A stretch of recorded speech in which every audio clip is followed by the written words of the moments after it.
ចោល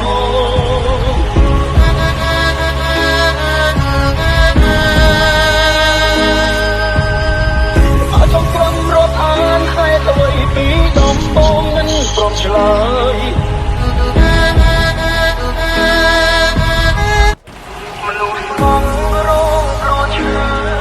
អ្នកណាលឺកាច់ចាខ្ញុំតែជាពីអារម្មណ៍កុំមុំគ្រាប់ខ្លាំង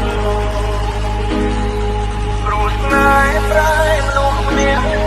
ធ្លាប់រុំរីប្រែជាពេលទាំងហើយស្រឡាញ់គេខ្លាំងមិនដឹងបើពេលណា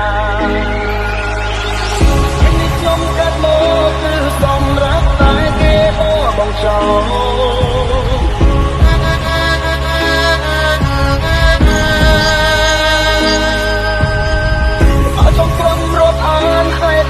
ពីដំបូងមិនព្រមឆ្លើយមនុស្សបងរងរឈើអ្នកណាលឺកាច់ចាខ្ញុំតែជាពីអារម្មណ៍កុំមុំគ្រាប់ខ្លាំង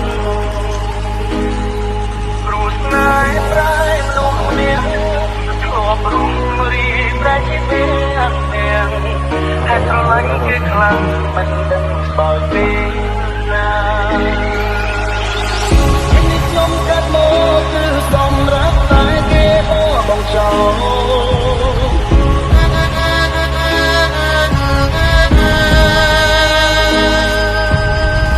អាចចង់ក្រុមរាប់អានហើយអ្វីពីដំបូងមិនព្រមឆ្លើយ